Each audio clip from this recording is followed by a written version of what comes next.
Hey everyone, are you ready to unlock the secrets to creating lasting wealth? Today we're diving into The Science of Getting Rich by Wallace D. Wattles, an incredible guide that has inspired millions to transform their financial futures. In this powerful audiobook, Wattles reveals the mindset shifts and actionable strategies that can turn your dreams into reality. Whether you're looking to boost your income, start a new venture, or simply shift your perspective on money, this book offers the blueprint you need. So grab your headphones and get ready to rewire your thinking about wealth, because the journey to abundance starts right now. Introduction. This book is pragmatical, not philosophical. It is a practical manual, not a treatise on theories. It is intended for the men and women whose most pressing need is for money, for people who wish to get rich first and philosophize afterward. It is for those who have so far found neither the time, the means, or the opportunity to go deeply into the study of metaphysics. It is intended for those who want results and who are willing to take the conclusions of science as a basis for action, without going into all the processes by which those conclusions were reached. I expect the reader to take my statements on faith just as he would take statements concerning a law of electrical action if they were promulgated by a Marconi or an Edison. By taking these statements on faith, he will prove their truth by acting upon them without or hesitation. Every man or woman who does this will certainly get rich. The science in this book is an exact science, and failure is impossible. Nevertheless, for the benefit of those who wish to investigate philosophical theories and so secure a logical basis for faith, I will cite certain authorities. The monistic theory of the universe, the theory that one substance appears to manifest itself as the many elements of the material world, is of Hindu origin and has been gradually winning its way into the thought of the Western world for 200 years. It is the foundation of all the Oriental philosophies and has found a place in the thought of Descartes, Spinoza, Leibniz, Schopenhauer, Hegel, and Emerson. The reader who would dig to the philosophical foundations is advised to read Hegel and Emerson for himself.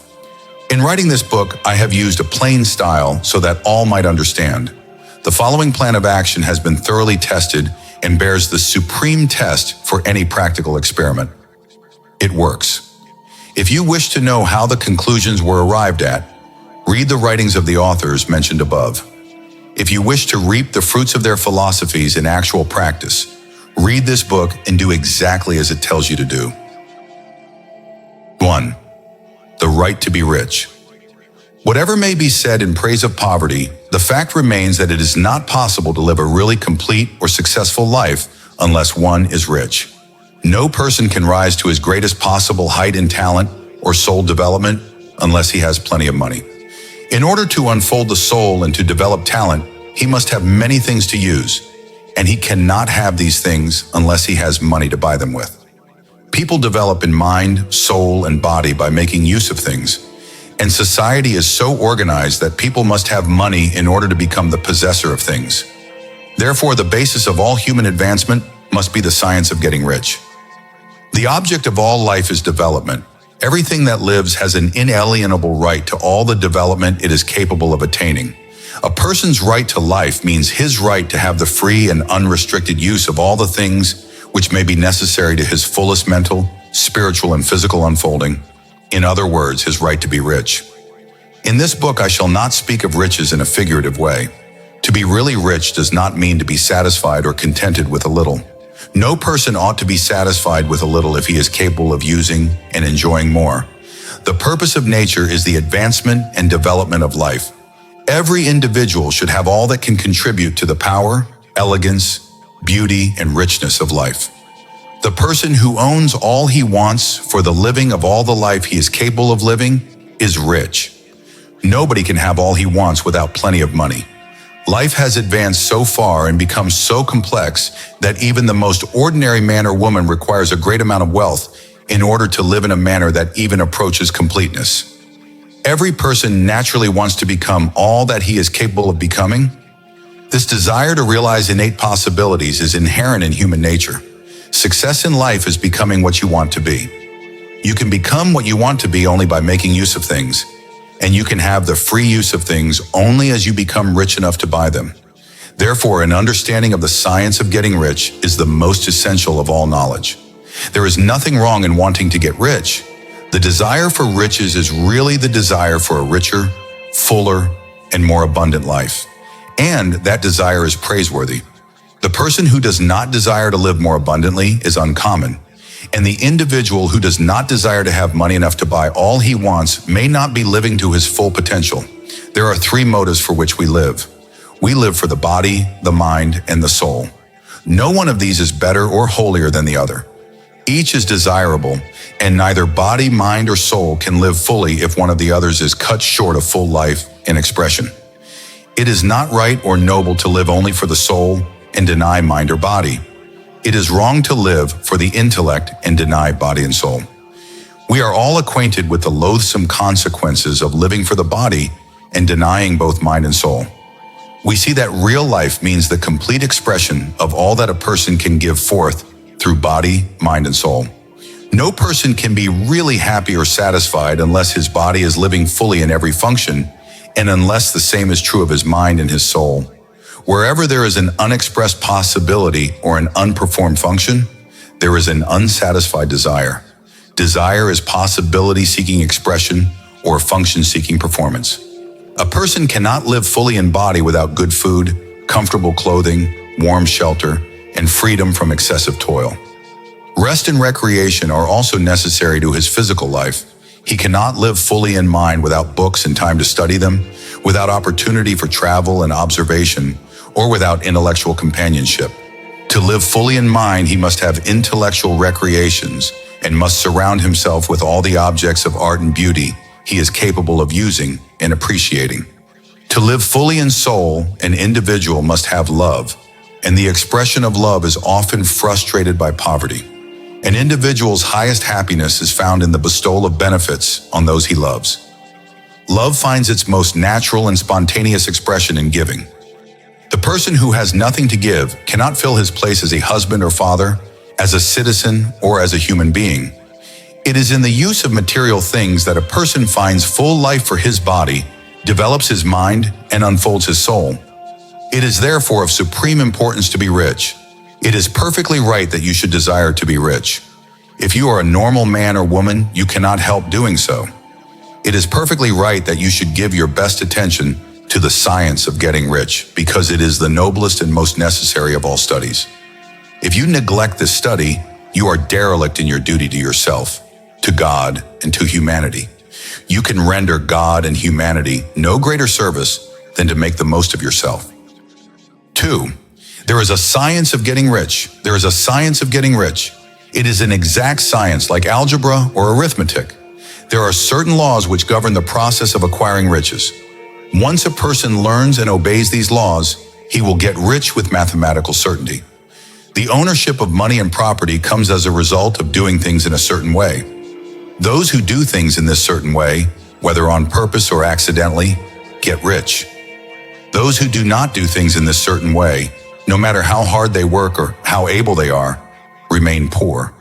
It is a natural law that like causes always produce like effects. Therefore, any man or woman who learns to do things in this certain way will infallibly get rich. That the above statement is true is shown by the following facts. Getting rich is not a matter of environment. If it were, all the people in certain areas would become wealthy. The people of one city would all be rich, while those of other towns would all be poor. The inhabitants of one state would roll in wealth, while those of an adjoining state would be in poverty. We frequently see rich and poor living in the same environment and often engaged in the same vocations. When two people are in the same locality and in the same business, and one gets rich while the other remains poor, it shows that getting rich is not primarily a matter of environment. Some environments may be more favorable than others, but when two people in the same business are in the same neighborhood and one gets rich while the other fails, it indicates that getting rich is the result of doing things in a certain way. And furthermore, the ability to do things in this certain way is not due solely to the possession of talent, because many people who have great talent remain poor, while others who have very little talent get rich. If we study people who have gotten rich, we find that they are an average lot in all respects. It is evident that they do not get rich because they possess unique talents and abilities. They get rich because they happen to do things in a certain way. Getting rich is not the result of saving or thrift. Many very penurious people are poor, while free spenders often get rich. Nor is getting rich due to doing things which others fail to do. Two people in the same business often do almost exactly the same things, and one gets rich while the other remains poor or becomes bankrupt. From all these things, we must come to the conclusion that getting rich is the result of doing things in a certain way. If getting rich is the result of doing things in a certain way, then any man or woman who can do things in that way can become rich. And if like causes always produce like effects, the whole matter can be brought within the domain of an exact science. The question arises whether this certain way may not be so difficult that only a few may follow it. As we have seen, this cannot be true so far as natural ability is concerned. Talented people get rich, and blockheads get rich. Intellectually brilliant people get rich, and very stupid people get rich. Physically strong people get rich, and weak and sickly people get rich. Some degree of ability to think and understand is, of course, essential. But in so far as natural ability is concerned, any man or woman who has sense enough to read and understand these words can certainly get rich. Although we have seen that it is not a matter of environment, location does count for something. One would not go to the heart of the Sahara and expect to do successful business. Getting rich involves the necessity of dealing with people and of being where there are people to deal with. But that is about as far as environment matters. If anybody else in your town can get rich, so can you. If anybody else in your state can get rich, so can you. Again, it is not a matter of choosing some particular business or profession. People get rich in every business and in every profession, while their next-door neighbors in the same vocation remain in poverty. It is true that you will do best in a business which you like, and if you have certain talents which are well developed, you will do best in a business which calls for the exercise of those talents. Also, you will do best in a business which is suited to your locality. An ice cream parlor would do better in a warm climate than in Greenland. A salmon fishery will succeed better in the Northwest than in Florida, where there are no salmon. But aside from these general limitations, getting rich is not dependent on your engaging in some particular business, but on your learning to do things in a certain way. If you are now in business and someone else in your locality is getting rich in the same business, while you are not getting rich, it is because you are not doing things in the same way that the other person is doing them. No one is prevented from getting rich by lack of capital. True, as you get capital, its increase becomes more easy and rapid.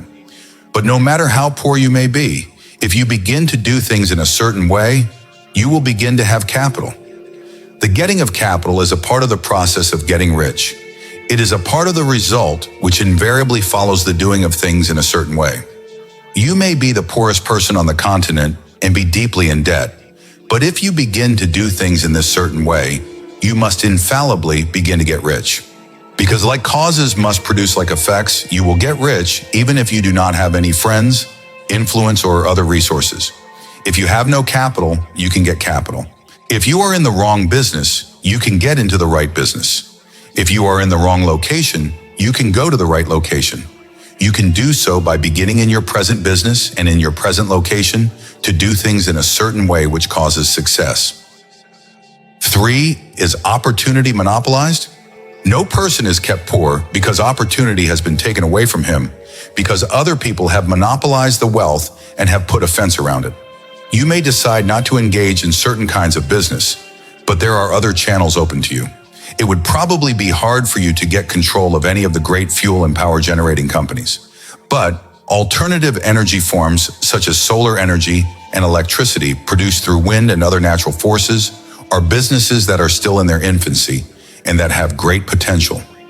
It will be only a few years until there are new systems of communication and transportation, electrical cars, space travel, microwave transmission, etc., in very different forms than now envisioned. These will develop into great industries which will give employment to hundreds of thousands, perhaps millions of people. Why not turn your attention to the development of these businesses instead of competing with the big conglomerates for a chance in the business world? It is quite true that if you are a worker in the employ of a power-producing plant, there is little chance of you becoming owner of the plant in which you work. But it is also true that if you begin to act in a certain way, you can soon leave the employ of the power company, buy a farm of from 10 to 40 acres, and engage in business as a producer of natural foodstuffs and organic products. Or you can go into hydroponic cultivation, the growing of plants in nutrient solutions, which produces high yields in small areas. There is presently a great opportunity for men and women to organically cultivate small tracts of land. You may say that it is impossible for you to get the land, but I am going to prove to you that it is not impossible, that you can certainly get a farm if you will go to work in a certain way. At different periods, the tide of opportunity moves in different directions according to the needs of the whole and to the particular stage of social evolution which has been reached. At present, in America, it is moving toward decentralization and toward industries that can be decentralized. Today, more opportunity is open to the organic and herbal farmer than to the office worker. More opportunity is open to the businessman who works in the field of new energy forms and ecologically sound endeavors than to the executive on the corporate treadmill. There is an abundance of opportunity for the man who will go with the tide instead of trying to swim against it. Office workers, either as individuals or as a group, are not deprived of opportunity. The workers are not being kept down by their masters, by the powers of big business and the conglomerates. As a group, they are where they are because they do things in a certain way. When it begins to do things in a certain way, the working class can become the master class. The law of wealth is the same for it as it is for all other groups.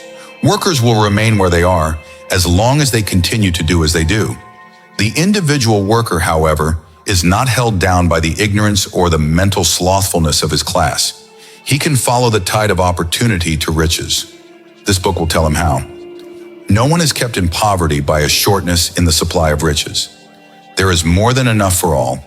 A palace as large as the Capitol at Washington could be built for every family on earth from the building material available in the United States alone.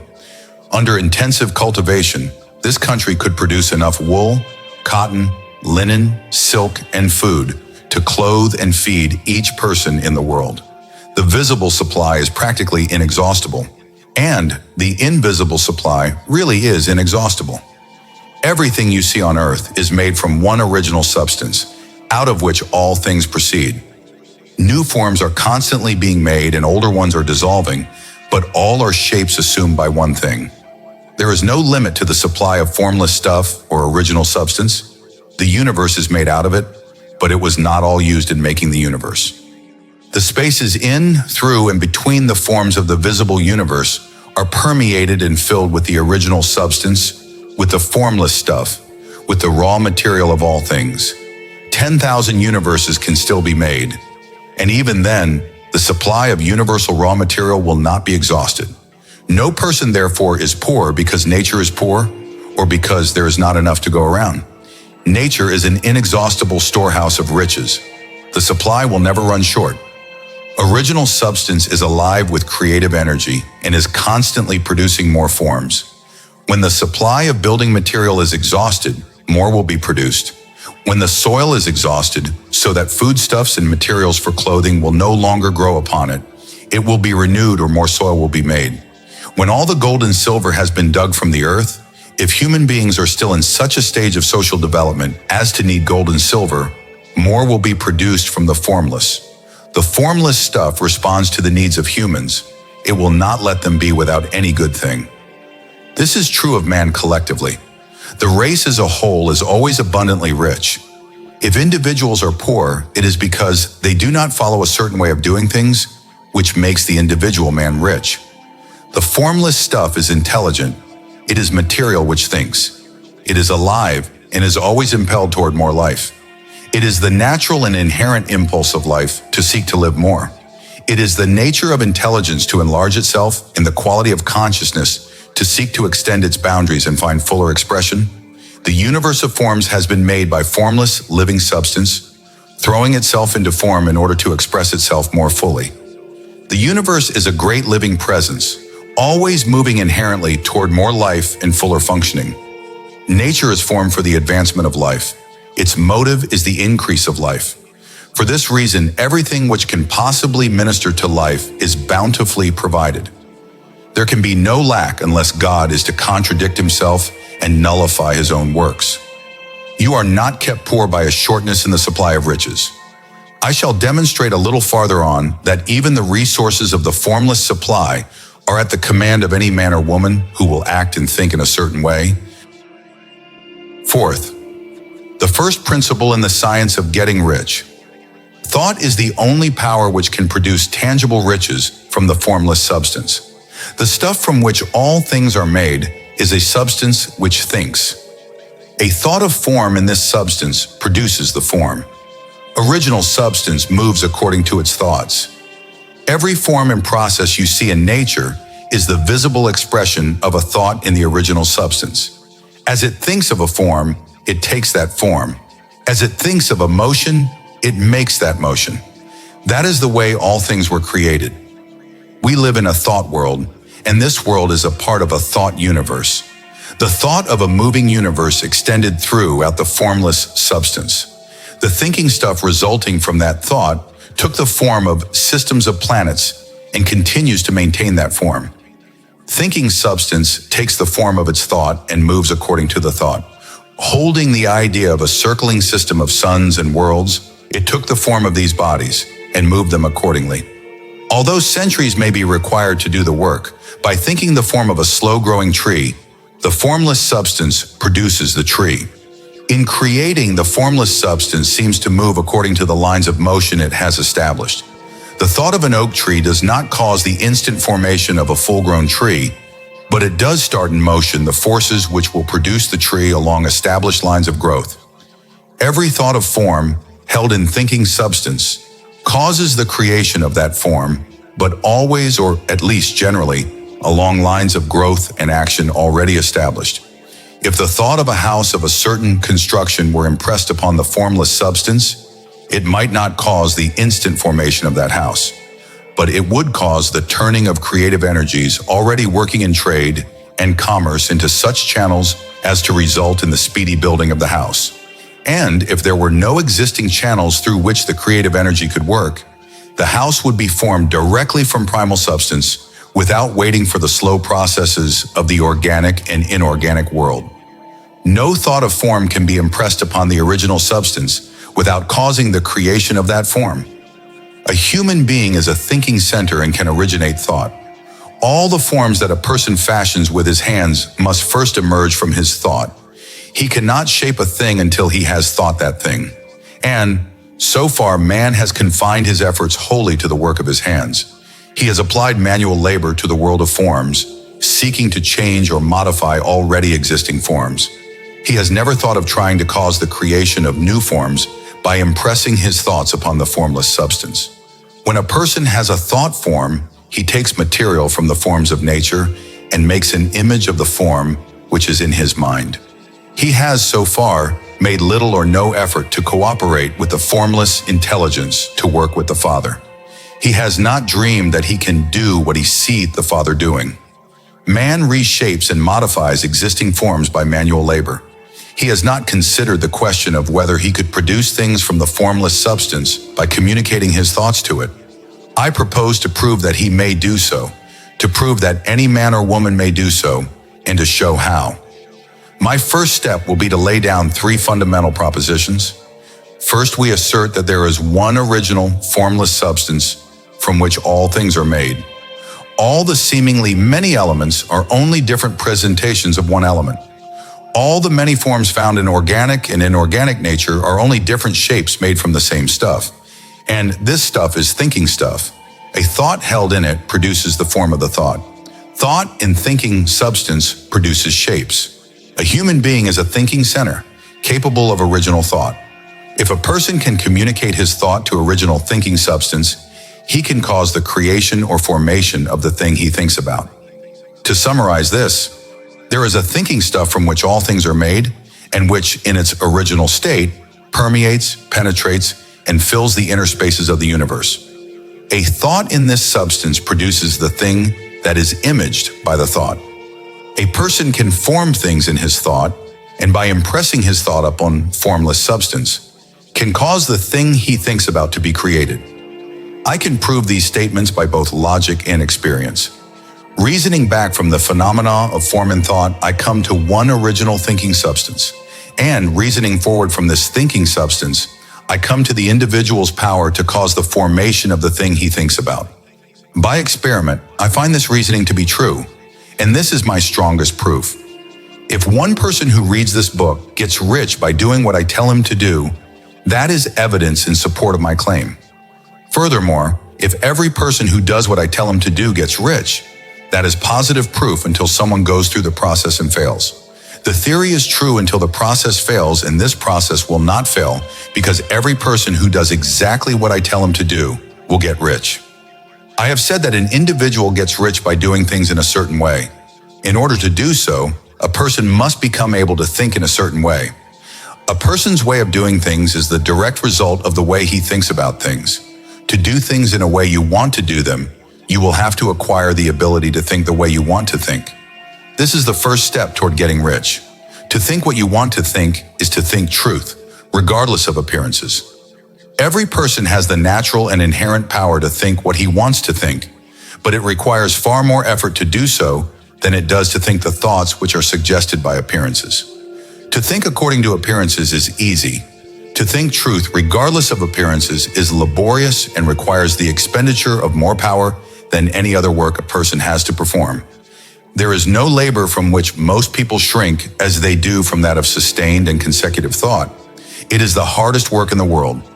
This is especially true when truth is contrary to appearances. Every appearance in the visible world tends to produce a corresponding form in the mind which observes it. This can only be prevented by holding the thought of the truth. To look upon the appearance of disease will produce the form of disease in your own mind and ultimately in your body.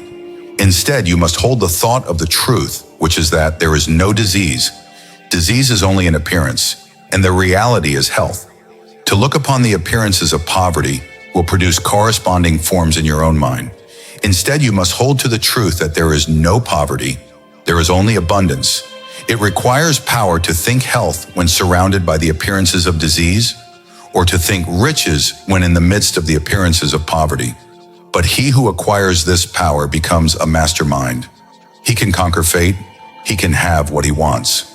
This power can only be acquired by getting hold of the basic fact which is behind all appearances, that there is one thinking substance from which and by which all things are made. Then we must grasp the truth that every thought held in this substance becomes a form, and that a person can impress his thoughts upon it, so as to cause them to take form and become visible things. When we realize this, we lose all doubt and fear, because we know that we can create what we want to create. We can get what we want to have, and can become what we want to be. As a first step toward getting rich, you must believe the three fundamental statements given previously in this chapter. In order to emphasize them, I will repeat them here. There is a thinking stuff from which all things are made, and which in its original state permeates, penetrates, and fills the interspaces of the universe. A thought in this substance produces the thing that is imaged by the thought. A person can form things in his thought, and by impressing his thought up on form, less substance, can cause the thing he thinks about to be created. You must lay aside all other concepts of the universe than this monastic one. You must dwell upon this until it is fixed in your mind and has become your habitual thought. Read these creed statements over and over again. Fix every word upon your memory and meditate upon them until you firmly believe what they say. If a doubt comes to you, cast it aside as a sin.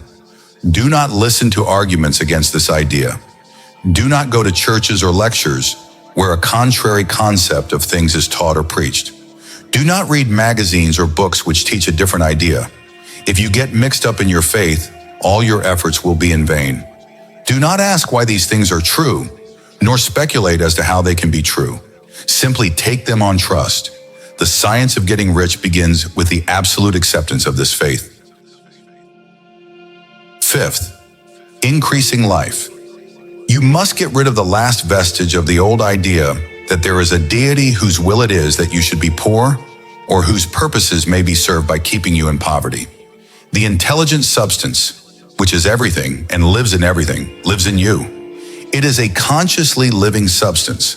Being a consciously living substance, It must have the natural and inherent desire of every living intelligence for the increase of life.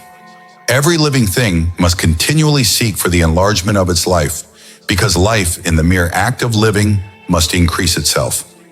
A seed dropped into the ground springs into activity, and in the act of living produces 100 more seeds.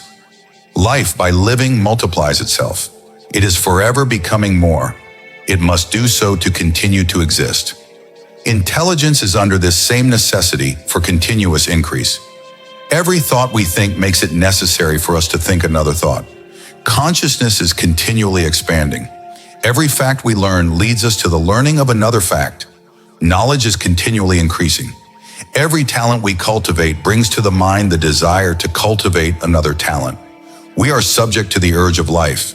In seeking expression for this urge, we are impelled to know more, to do more, and to be more. In order to know more, do more, and be more, we must have more. We must have things to use because we learn and do and become only by using things. We must get rich so that we can live more. The desire for riches is simply the capacity for larger life-seeking fulfillment. Every desire is the effort of an unexpressed possibility to come into action. It is power seeking to manifest which causes desire.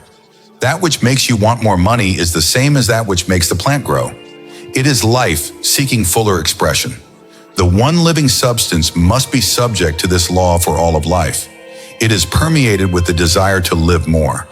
That is why it is under the necessity of creating things. Because this substance desires to live more in you, it wants you to have all the things you can use. It is the desire of God that you should get rich. He wants you to get rich because he can express himself better through you if you have plenty of things to use in giving him expression. He can live more in you if you have unlimited command of the means of life. The universe desires you to have everything you want to have. Nature is friendly to your plans. Everything is naturally for you. Make up your mind that this is true. It is essential, however, that your purpose should harmonize with the purpose that is in everything. You must want real life, not mere pleasure or sensual gratification. Life is the performance of function, and the individual really lives only when he performs without excess every function, physical, mental, and spiritual, of which he is capable. You do not want to get rich in order to live swinishly for the gratification of animal desires. That is not life. But the performance of every physical function is a part of life, and no one lives completely who denies the impulses of the body a normal and healthful expression. You do not want to get rich solely to enjoy mental pleasures, to get knowledge, to gratify ambition, to outshine others, or to be famous. All these are a legitimate part of life. However, the person who only lives for the pleasures of the intellect alone will only have a partial life. He will never be satisfied with his lot. You do not want to get rich solely for the good of others, nor do you wish to lose yourself for the salvation of humanity, or to only experience the joys of philanthropy and sacrifice. The joys of the soul are only a part of life. They are no better or nobler than any other part. You want to get rich so that you can eat, drink, and be merry when it is time to do these things. You want to be rich so that you may surround yourself with beautiful things, see distant lands, feed your mind, and develop your intellect. You want to be rich so that you may love people, do kind things, and be able to play a good part in helping the world to find truth. But remember that extreme altruism is no better and no nobler than extreme selfishness. Both are mistakes. Get rid of the idea that God wants you to sacrifice yourself for others, that you can secure his favor by doing so. God requires nothing of the kind. What he wants is that you should make the most of yourself for yourself and for others. And you can help others more by making the most of yourself than in any other way. You can make the most of yourself only by getting rich. Thus, it is right and praiseworthy that you should give your first and best thought to the work of acquiring wealth. Remember, however, that the desire of substance is for all. Its movements must be for more life to all. It cannot be made to work for less life to any, because it is seeking riches and life in everything and in everyone. The intelligent substance will make things for you, but it will not take things away from someone else and give them to you.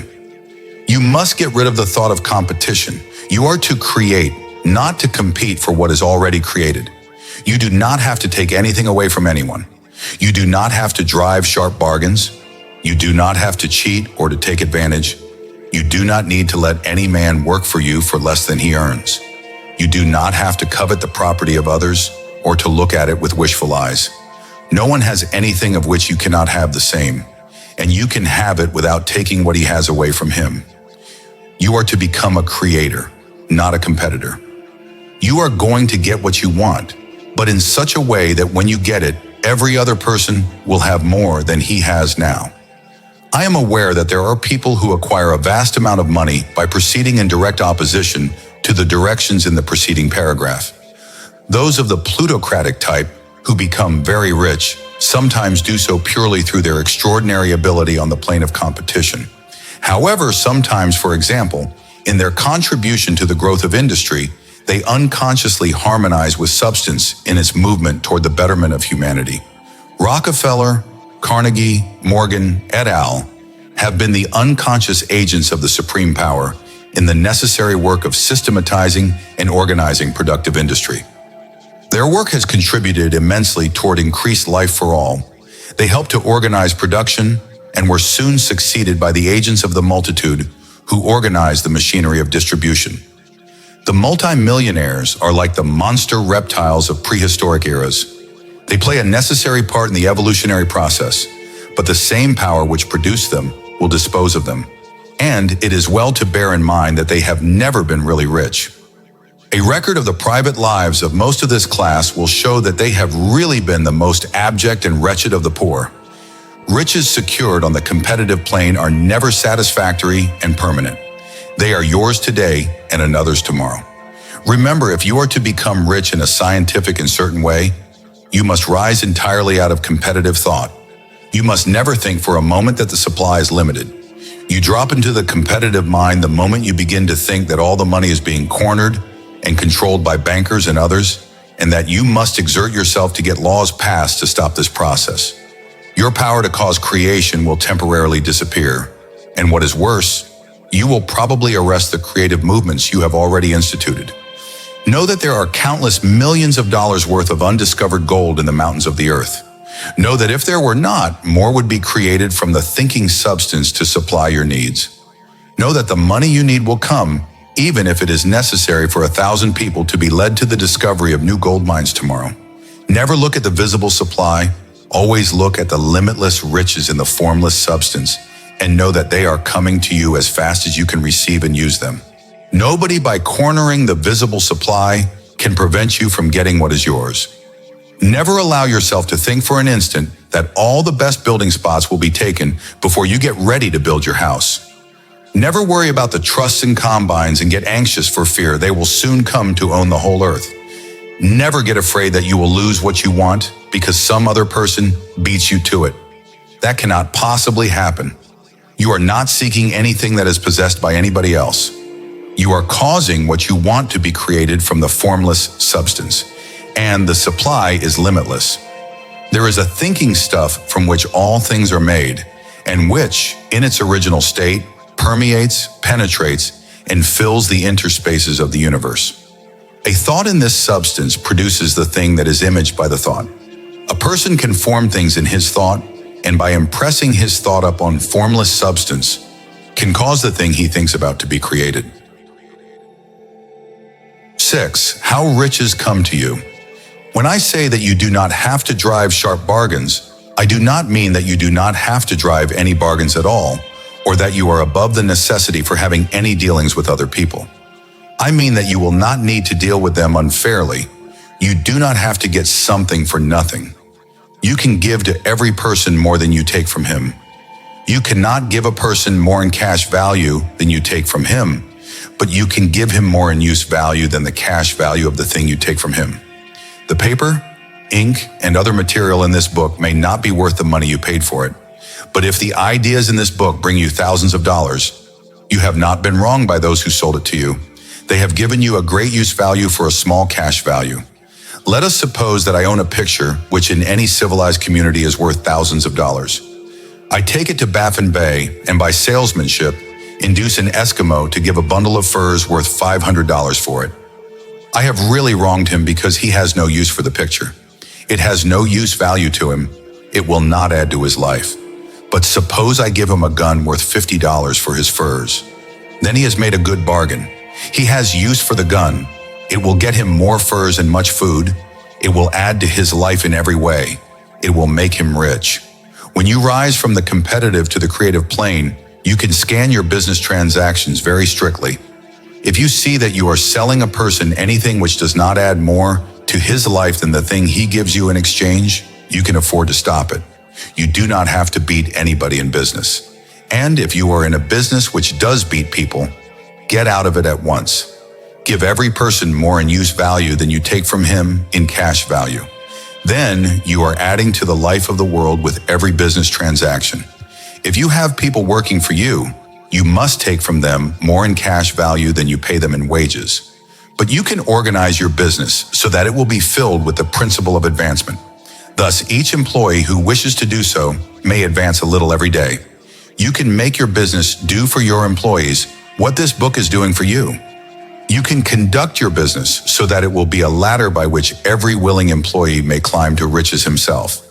And it is not your fault if he does not accept the opportunity.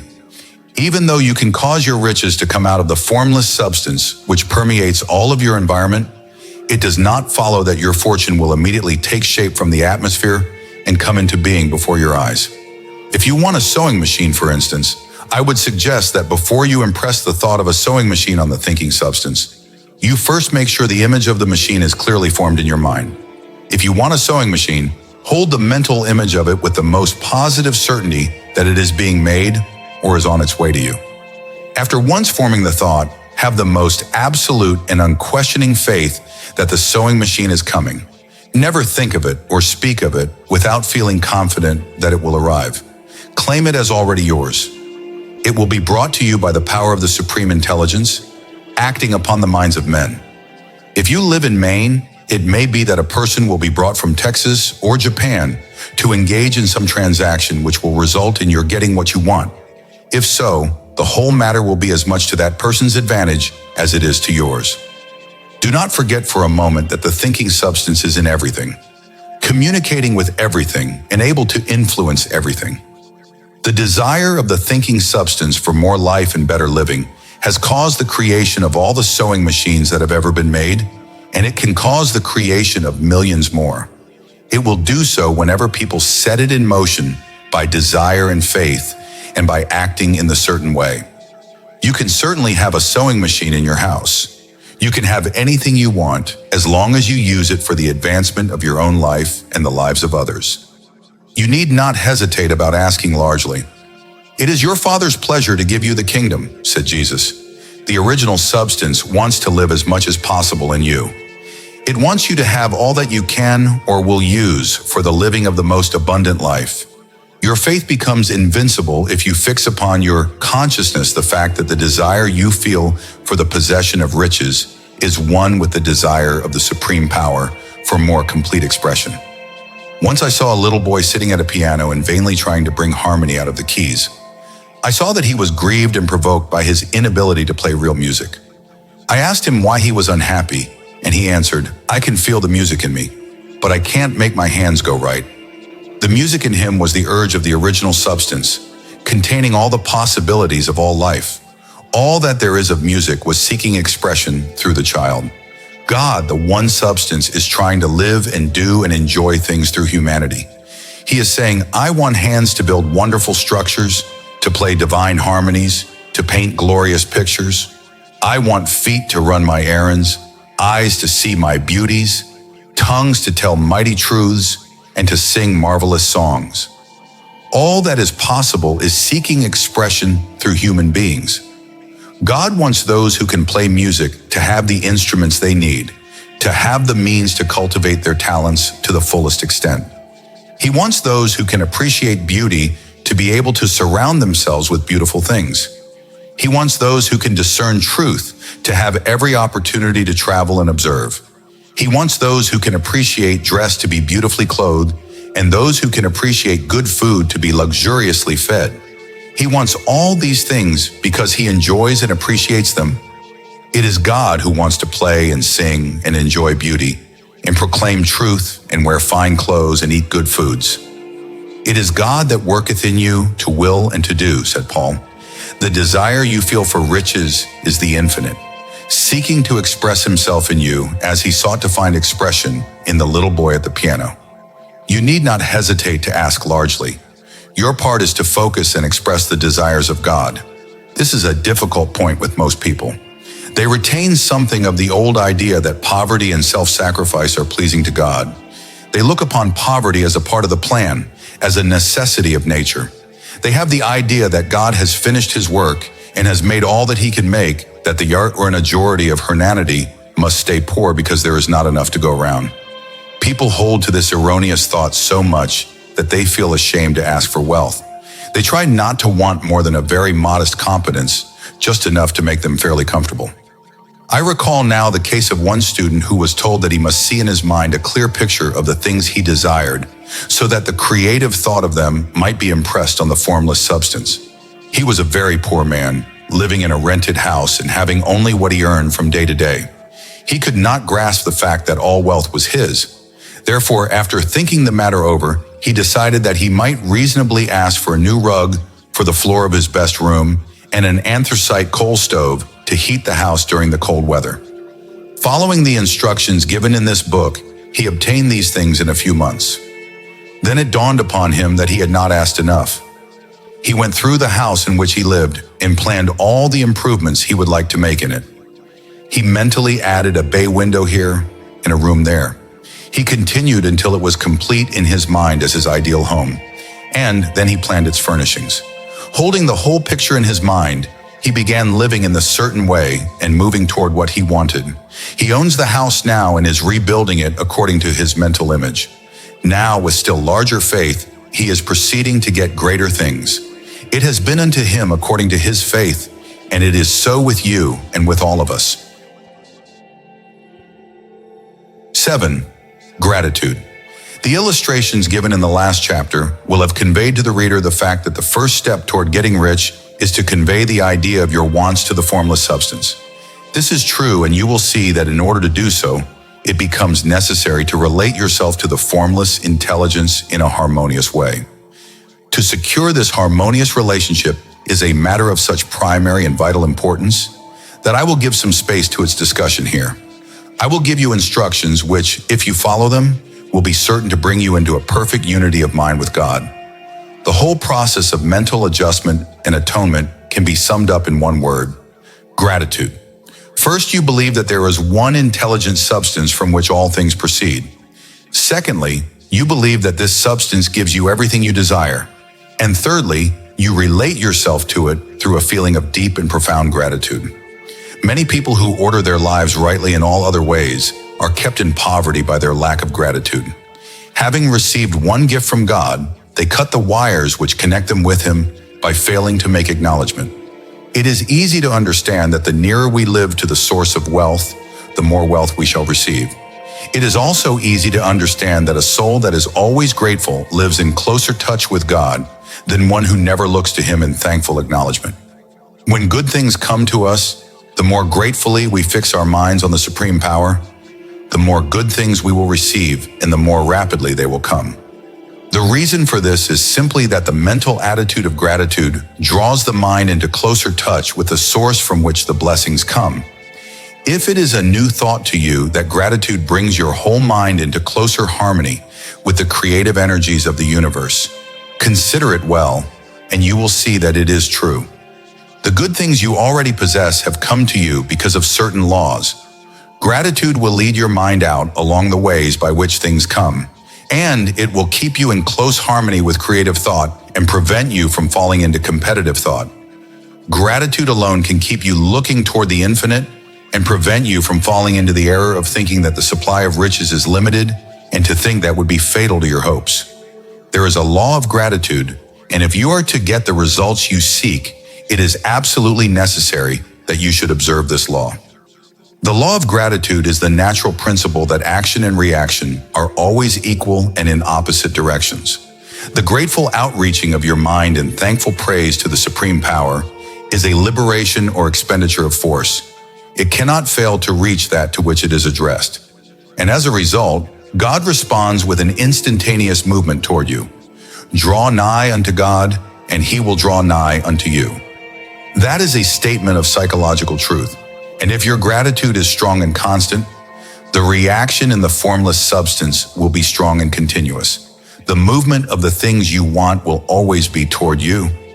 Notice the grateful attitude that Jesus took, how he always seems to be saying, I thank thee, Father, that thou hearest me.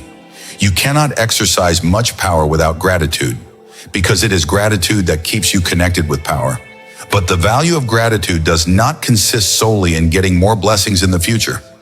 Without gratitude, you cannot keep from being dissatisfied with things as they are.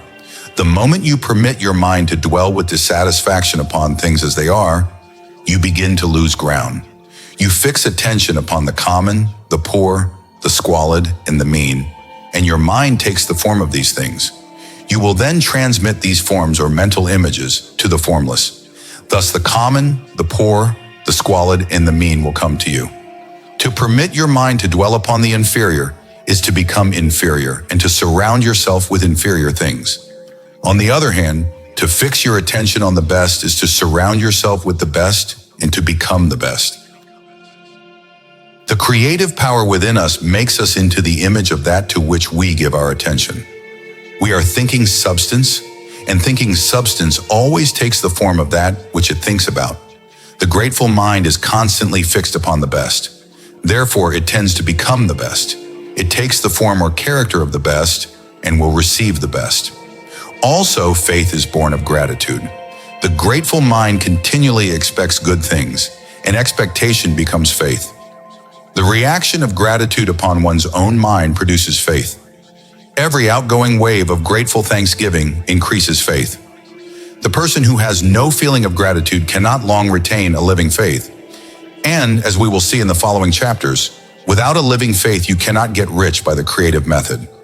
It is necessary, then, to cultivate the habit of being grateful for every good thing that comes to you, to give thanks continuously. And, because all things have contributed to your advancement, you should include all things in your gratitude. Do not waste time thinking or talking about the shortcomings or wrong actions of plutocrats or trust magnates. Their organization of the world has made your opportunity. All that you have received really has come to you because of them. Do not rage against corrupt politicians. If it were not for politicians, we should fall into anarchy, and your opportunity would be greatly lessened. God has worked a long time and very patiently to bring us up to where we are in industry and government, and he is going right on with his work. I believe that he will do away with plutocrats, trust magnates, captains of industry, and politicians as soon as they can be spared. But in the meantime, they are very necessary. Remember that they are helping to arrange the lines of transmission along which your riches will come to you. Be grateful to them. This will bring you into a harmonious relationship with the good in everything, and the good in everything will move toward you. 8. Thinking in the certain way. Turn back to chapter 6. Read again the story of the man who formed a mental image of his house, and you will get a fair idea of the initial step toward getting rich. You must form a clear and definite mental picture of what you want. You cannot transmit an idea unless you have it yourself. You must have it before you can give it. And many people fail to impress the thinking substance because they have themselves only a vague and misty concept of the things they want to do, to have, or to become. It is not enough that you should have a general desire for wealth to do good with. Everybody has that desire. It is not enough that you should have a wish to travel, see things, live more, etc. Everybody has those desires also. If you were going to send a telegram message to a friend, you would not send the letters of the alphabet in their order and let him construct the message for himself. Nor would you take words at random from the dictionary. You would send a coherent sentence, one which meant something. When you try to impress your wishes upon the thinking substance, remember that it must be done by a coherent statement. You must know what you want and be definite. You can never get rich or start the creative power into action by sending out unformed longings and vague desires. Go over your desires just as the man I have described went over his house. See just what you want and get a clear mental picture of it as you wish it to look when you get it. As the sailor has the port toward which he is sailing in his mind, you must have a clear mental picture continually in your mind. You must keep your face toward it all the time. You must no more lose sight of it than the steersman loses sight of the compass. It is not necessary to take exercises in concentration, nor to set apart special times for prayer and affirmation, nor to go into the silence, nor to do occult stunts of any kind. These things are well enough, but all you need is to know what you want, and to want it badly enough so that it will stay in your thoughts. Spend as much of your leisure time as you can in contemplating your picture. Remember that no one needs to take exercises to concentrate his mind on a thing which he really wants. It is the things you do not really care about which require effort to fix your attention upon them. Unless your desire to get rich is strong enough to hold your thoughts to the purpose, as the magnetic pole holds the needle of the compass, it will hardly be worthwhile for you to try to carry out the instructions given in this book. The methods I am presenting here are for people whose desire for riches is strong enough to overcome mental laziness and the love of ease. The more clear and definite you make your picture, and the more you dwell upon it, the stronger your desire will be. And the stronger your desire, the easier it will be to hold your mind fixed upon the picture of what you want. However, something more is necessary than merely seeing the picture clearly. If that is all you do, you are only a dreamer and will have little or no power for accomplishment. Behind your clear vision must be the purpose to realize it, to bring it out in tangible expression. And behind this purpose must be an invincible and unwavering faith that the thing is already yours, that it is at hand and you have only to take possession of it. Live in the new house mentally until it takes form around you physically. In the mental realm, enter at once into full enjoyment of the things you want. Whatsoever things ye ask for when ye pray, believe that ye receive them, and ye shall have them, said Jesus. See the things you want as if they were actually around you all the time. See yourself as owning and using them. Make use of them in imagination just as you will use them when they are your tangible possessions. Dwell upon your mental picture until it is clear and distinct. Then take the mental attitude of ownership toward everything in that picture. Take possession of it in your mind in the full faith that it is actually yours. Hold to this mental ownership. Do not waver for an instant in the faith that it is real. And remember what was said in chapter 7 about gratitude. Be as thankful for it all the time as you expect to be when it has taken form. The person who can sincerely thank God for the things which he owns only in imagination has real faith. That person will get rich. That person will cause the creation of whatsoever he wants. You do not need to pray repeatedly for the things you want. It is not necessary to tell God about it every day. Use not vain repetitions as the heathen do, said Jesus to his pupils. For your Father knoweth that ye have need of these things before ye ask him. Your part is to intelligently formulate your desire for the things which make for a larger life, and to get these desires arranged into a coherent whole. You must then impress this whole desire upon the formless substance, which has the power and the will to bring you what you want. You do not make this impression by repeating strings of words. You make it by holding the vision with unshakable purpose to attain it, and with steadfast faith that you will attain it. The answer to prayer is not according to your faith while you are talking, but according to your faith while you are working. You cannot impress the mind of God by having a special Sabbath day set apart to tell him what you want, and then forgetting him during the rest of the week. If you do not think of your prayer until the hour of prayer comes again, you cannot impress him by having special hours to go into your closet and pray. To set about getting rich in a scientific way, your vision, you do not try to apply your willpower to anything outside of yourself. But it is not your oral petitions which will get you what you want. You have no right to do so anyway. In order to get rich, it is wrong to apply your will to other men and women. You need to pray without what you wish done. And by prayer, it is as flagrantly wrong to coerce people by mental power with the purpose of causing its creation in solid form, and the faith compelling people by physical force to do things for you reduces them to slavery. Once you have clearly formed your mental means, the whole matter turns on the same thing. The only difference is in the methods. It is well to make taking things from people by addressing the supreme robbery, then taking things by mental force. From that moment on, you must receive in your mind what you ask for. In principle, there is no difference. Live in the new house. You have no right to use your willpower upon ride in the automobile, even go on the journey, good and confidently because you do not know where it's for his good. Think and speak of getting all the things you have asked for in terms of actual present or forced to any other person. Imagine the exact environment and financial condition you desire necessity for and live all the time in that imaginary environment. Any attempt to use your will upon others will mind, however, defeat your purpose. That you do not do this as a mere dreamer and castle builder for them to come to you. Hold to the faith that the imaginary is trying to realize God and to the purpose required to realize this. As well as it is faith and purpose. You do not have to compel God to give you good things. The difference between any more than you have to use your willpower to and having learned this fact, you do not have to use your willpower to conquer an unfriendly deity or to make stubborn and rebellious forces do your bidding. How to use the thinking substance is friendly to you about getting rich and is more anxious to give you what you want. You do not try to apply your willpower to anything outside of yourself. Only to use your willpower. You have no right to do so anyway. When you know what to think and apply your will to other men and women will to compel yourself to do what you wish done. It is as flagrantly wrong to coerce people by mental power as it is to coerce them yourself by physical course. Use compelling people by physical force to do things for you in a certain way reduces them to slavery. Do not try to project compelling them by mental thoughts or your mind out into space to act on things or people. The only difference is keep your mind at home. If taking things from people by more than elsewhere is robbery, use your mind to form a mental image of what you is also robbery. And to hold that vision with faith, there is no difference. You have no right to keep your mind working the right way on another person. The more steady and continuous your faith and purpose, because you do not know what is for his good. Because you will make only positive impressions upon you to apply power or force to any other person. Neutralize in any way whatsoever by negative impressions. There is not the slightest necessity for doing so. Receives a picture of your desires. Indeed, any attempt allows your will upon penetrate it will only tend to defeat your purpose throughout the entire universe. You do not need to apply your will to things. As this impression spreads, all things are set. That would simply be trying to coerce God. Every living would be foolish and every inanimate thing, as well as irreverent, and the things yet uncreated. You do not have to compel God bringing you good things that which you want any more than you have to use your willpower to exerted in that direction.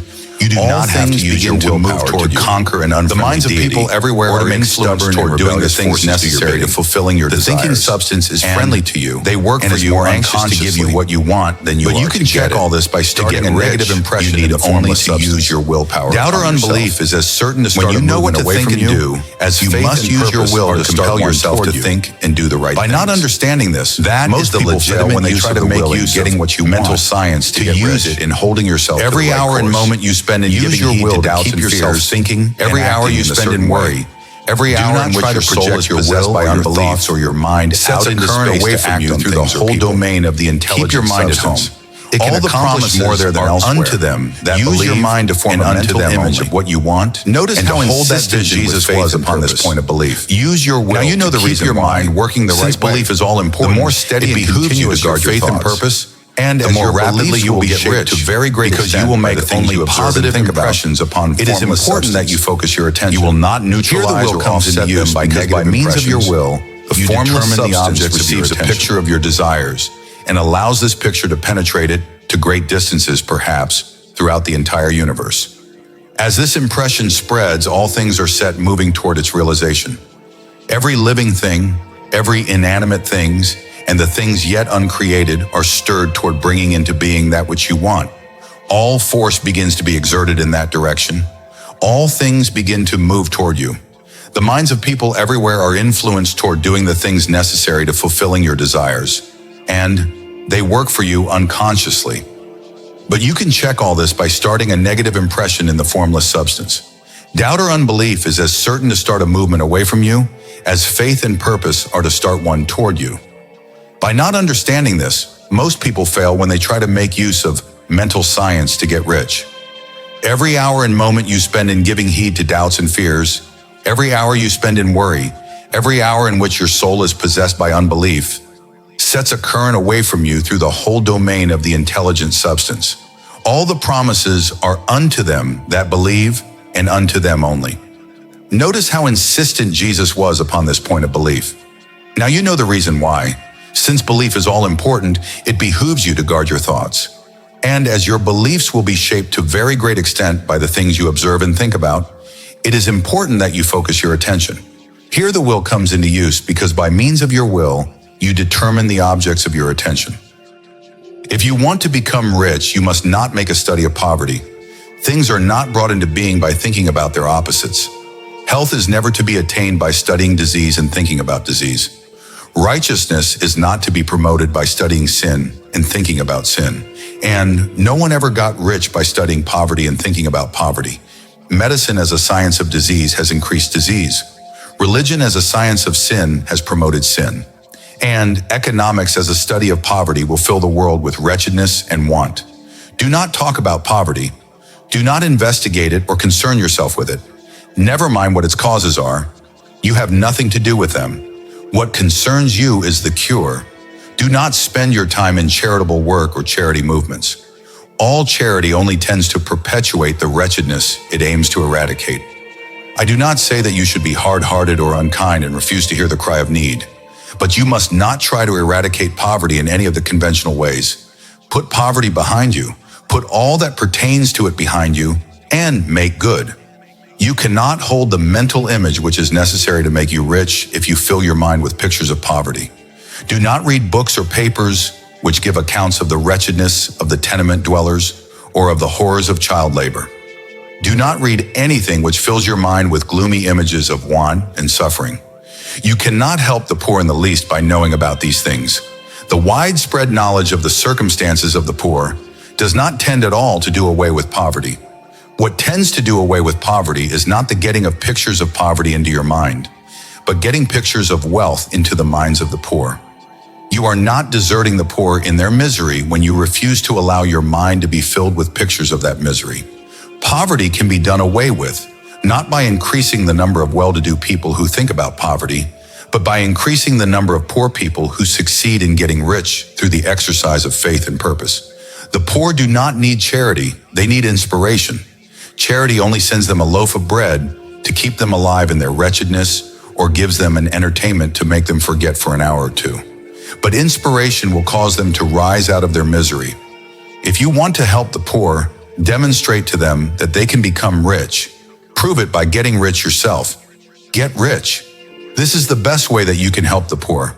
The only way in which poverty will ever be banished from this world is by getting a large and constantly increasing number of people to practice the teachings of this book. People must be taught to become rich by creation, not by competition. Every person who becomes rich by competition kicks down the ladder by which he rises and keeps others down. But every person who gets rich by creation opens a way for thousands to follow him and inspires them to do so. You are not showing hardness of heart or an unfeeling disposition when you refuse to pity poverty or to think or talk about it or to listen to those who do talk about it. Use your willpower to keep your mind off the subject of poverty and to keep your mind fixed with faith and purpose on the vision of what you want. 10th, further use of the will. You cannot retain a true and clear vision of wealth if you are constantly turning your attention to opposing pictures, either external or imaginary. Do not tell others of any past financial troubles. Do not think of them at all. Do not tell anyone about the poverty of your parents or the hardships of your early life. To do any of these things is to mentally class yourself with the poor for the time being, and this will certainly check the movement of things in your direction. Let the dead bury their dead, as Jesus said. Put poverty and all things that pertain to poverty completely behind you. You have accepted a certain theory of the universe as being correct and are resting all your hopes of happiness on its being correct.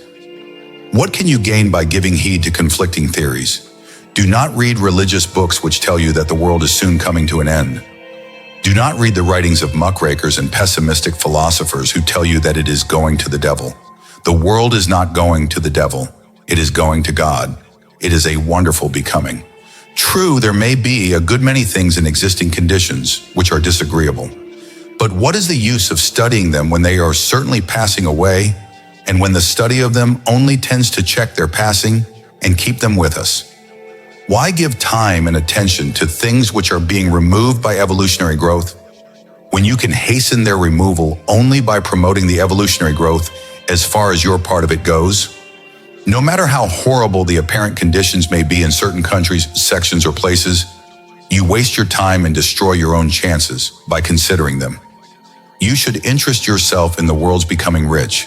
Think of the riches the world is coming into, instead of the poverty it is growing out of.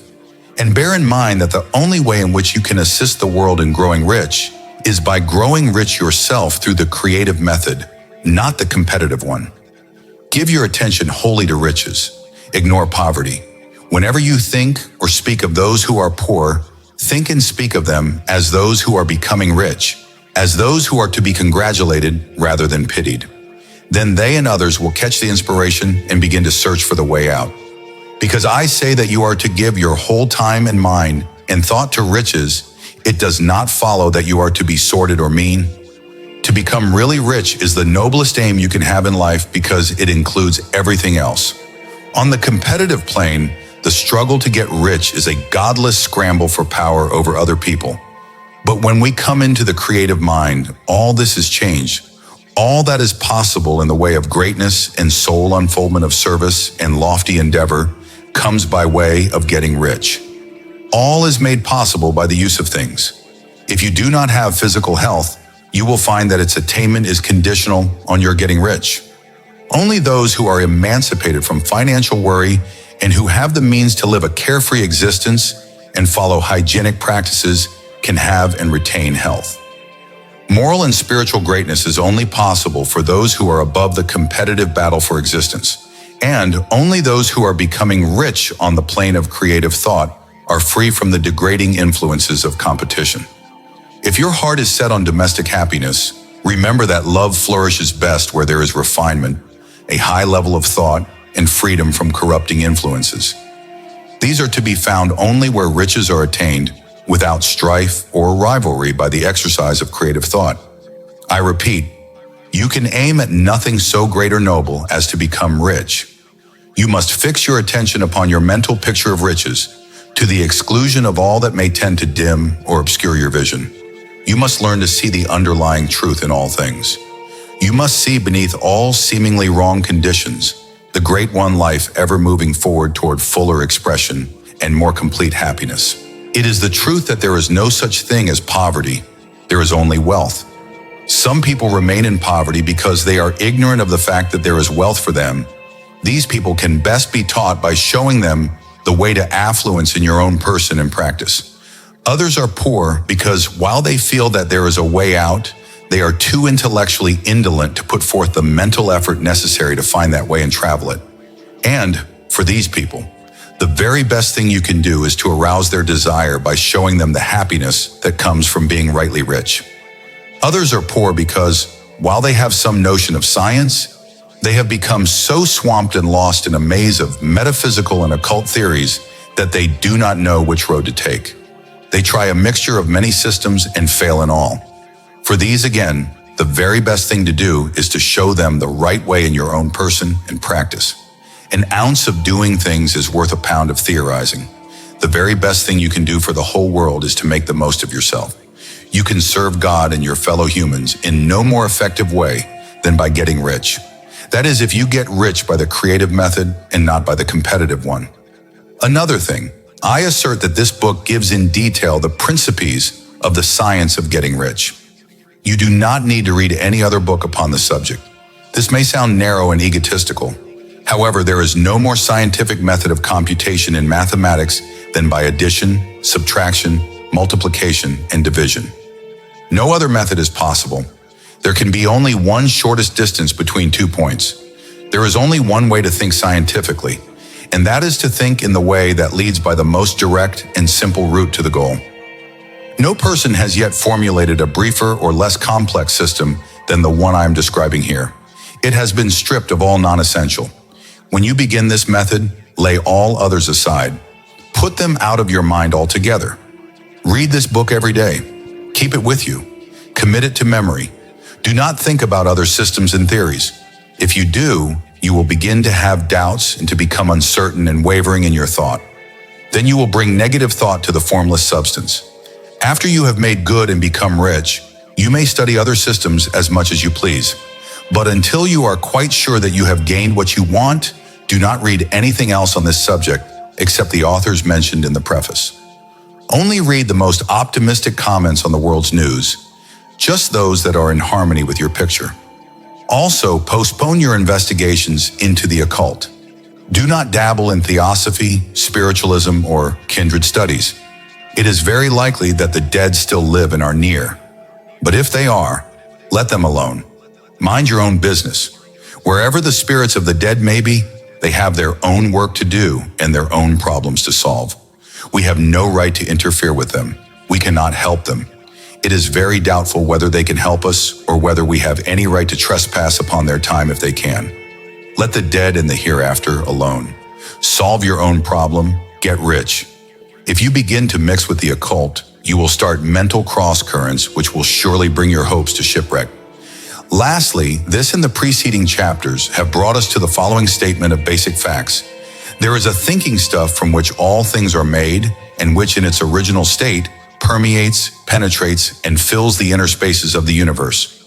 A thought in this substance produces the thing that is imagined by the thought. A person can form things in his thought, and by impressing his thought up on formless substance, can cause the thing he thinks about to be created. In order to do this, a person must pass from the competitive to the creative mind. He must form a clear mental picture of the things he wants, and he must hold this picture in his thoughts with the fixed purpose to get what he wants and the unwavering faith that he will get what he wants, closing his mind against all that may tend to shake his purpose, dim his vision, or quench his faith. And in addition to all this, we shall now see that he must live and act in the certain way. 11th, acting in the certain way. Thought is the impelling force which causes the creative power to act. Thinking in the certain way will bring riches to you, but you must not rely upon thought alone, paying no attention to personal action. That is the rock upon which many otherwise scientific metaphysical thinkers meet shipwreck, the failure to connect thought with personal action. We have not yet reached the stage of development in which a person can create directly from the formless substance without nature's processes or the work of human hands. A person must act as well as think. By thought, you can cause the gold in the hearts of the mountains to be impelled toward you, but it will not mine itself, refine itself, coin itself into double eagles, and come rolling along the roads into your pocket.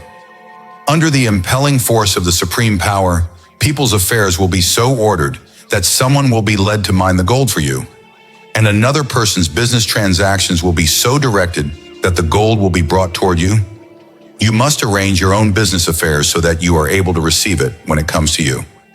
Your thought makes all things animate and inanimate work to bring you what you want. However, your personal activity must be such that you can rightly receive what you want when it reaches you. You are not to take it as charity or steal it. You must give every person more in use value than he gives you in cash value. The scientific use of thought consists in forming a clear and distinct mental image of what you want, in holding fast to your purpose to get what you want, and in realizing with grateful faith that you do get what you want. Do not try to project your thought in any mysterious or occult way with the idea of having it go out and do things for you. That is wasted effort and will weaken your power to think with sanity. In the preceding chapters, I have fully explained the action of thought in getting rich. You must use your faith and purpose to positively impress your vision upon the formless substance, which has the same desire for more life that you have. And this vision, received from you, sets all the creative forces at work in and through their regular channels of action, but directed toward you. It is not your part to guide or supervise the creative process. All you have to do with that is to retain your vision, stick to your purpose, and maintain your faith and gratitude. But you must act in the certain way so that you can appropriate what is yours when it comes to you, so that you can accept the things in your picture and put them in their proper places. You can readily see the truth of this. When things reach you, they will be in the hands of other people who will ask an equivalent for them. You can only get what is yours by giving the other person what is his. Your pocketbook will not become bottomless. It will not always be full of money without effort on your part. Receiving is the crucial point in the science of getting rich right here, where thought and personal action must be combined. There are many people who, consciously or unconsciously, set the creative forces in action by the strength and persistence of their desires. However, they remain poor because they do not provide for the reception of the thing they want when it comes. By thought, the thing you want is brought to you. By action, you receive it. Whatever your action is to be, it is evident that you must act now. You cannot act in the past. It is essential to the clearness of your mental vision that you dismiss the past from your mind. You cannot act in the future because the future is not here yet, and you cannot tell how you will want to act in any future contingency until that contingency has arrived. Because you are not in the right business or the right environment now, do not think that you must postpone action until you get into the right business or environment, and do not spend time in the present planning the best course in possible future emergencies. Have faith in your ability to meet any emergency when it arrives. If you act in the present with your mind on the future, your present action will be with a divided mind and will not be effective. Put your whole mind into present action. Do not give your creative impulse to the original substance and then sit down and wait for results. If you do, you will never get them. Act now. There is never any time but now, and there never will be any time but now. If you are ever to begin to make ready for the reception of what you want, you must begin now. Your action must be in your present business or employment and must be upon the persons and things in your present environment. You cannot act where you are not. You cannot act where you have been, and you cannot act where you are going to be. You can act only where you are. Do not dwell on whether yesterday's work was well or poorly done. Do today's work well. Do not try to do tomorrow's work now. There will be plenty of time to do that when tomorrow comes. Do not try by occult or mystical means to act on people or things that are out of your reach. Do not wait for a change of environment before you act. Cause a change of environment through action. You can act upon your present environment so as to cause yourself to be transferred to a better environment. Hold with faith and purpose the vision of yourself in the better environment, but act upon your present environment with all your heart and with all your strength and with all your mind. Do not spend any time in daydreaming or castle building. Hold to the one vision of what you want and act now. Do not cast about seeking some new thing to do or some strange, unusual, or remarkable action to perform as a first step toward getting rich. For some time to come, your actions will probably be the same as those you have been performing. But now you will perform those actions in a certain way which will surely make you rich. If you are engaged in some business and feel that it is not the right one for you, do not wait until you get into the right business before you begin to act. Do not feel discouraged or sit down and lament because you are in the wrong place. No person was ever so misplaced that he could not find the right place, and no person was ever so involved in the wrong business that he could not get into the right business. Hold the vision of yourself in the right business with the purpose to get into it and the faith that you will get into it. But act in your present business. Use your present business as the means of getting a better one, and use your present environment as the means of getting into a better one. Your vision of the right business, if held with faith and purpose, will cause the supreme power to move the right business toward you. And your action, if performed in a certain way, will cause you to move toward the business. If you are an employee and feel that you must change places in order to get what you want, do not project your thought into space and rely upon it to get you another job. It will probably fail to do so. Hold the vision of yourself in the job you want while you act with faith and purpose on the job you have, and you will certainly get the job you want. Your vision and faith will set the creative force in motion to bring it toward you, and your action will cause the forces in your own environment to move you toward the place you want. In closing this chapter, I will add another statement to our syllabus. There is a thinking stuff from which all things are made, and which in its original state permeates, penetrates, and fills the inner spaces of the universe. A thought in this substance produces the thing that is imaged by the thought. A person can form things in H is thought, and by impressing H is thoughts upon formless substance, can cause the thing he thinks about to be created. In order to do this, a person must pass from the competitive to the creative mind. He must form a clear mental picture of the things he wants, and he must hold this picture in his thoughts with the fixed purpose to get what he wants and the unwavering faith that he will get what he wants. Closing out his mind to all that may tend to shake his purpose, dim his vision, or quench his faith. That he may receive what he wants when it comes, a person must act now upon the people and things in his present environment. 12th, efficient action. You must use your thought as I have directed in the previous chapters. You must begin to do what you can do where you are, and you must do all that you can do where you are. You can advance only by being larger than your present place, and no man is larger than his present place who leaves undone any of the work pertaining to that place. The world is advanced only by those who more than fill their present places. If no one quite filled his present place, there would be a backslide in everything.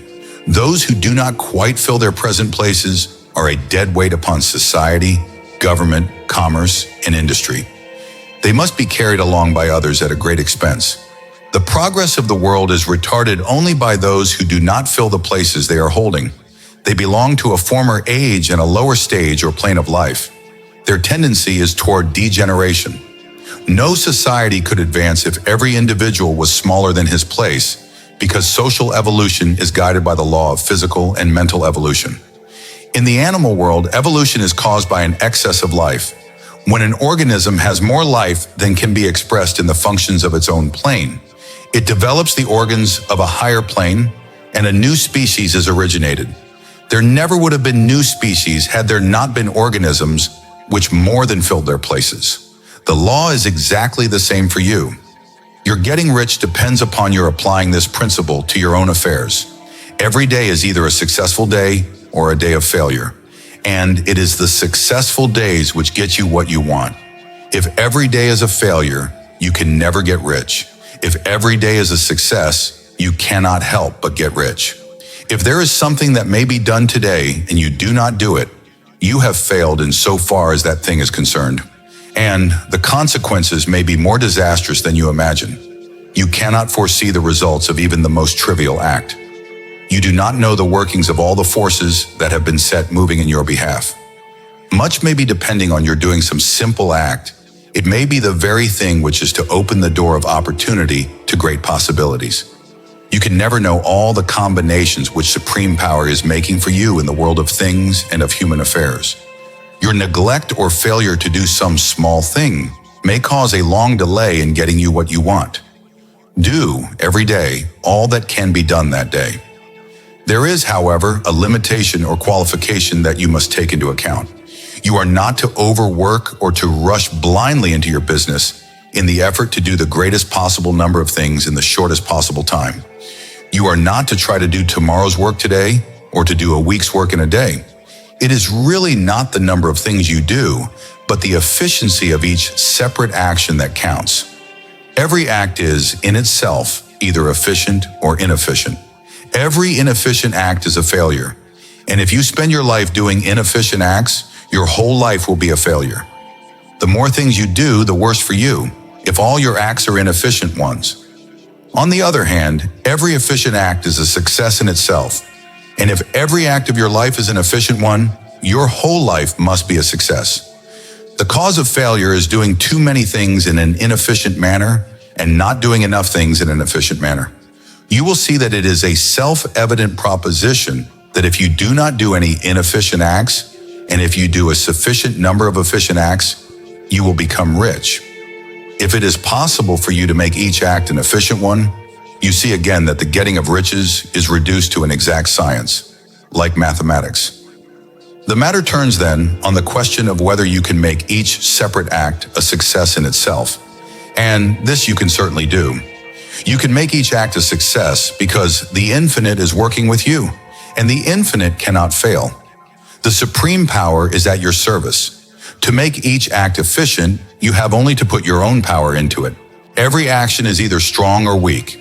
When everyone is strong, you are acting in the certain way which will make you rich.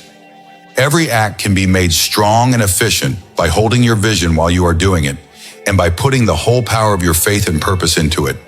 It is at this point that the people who separate mental power from personal action fail.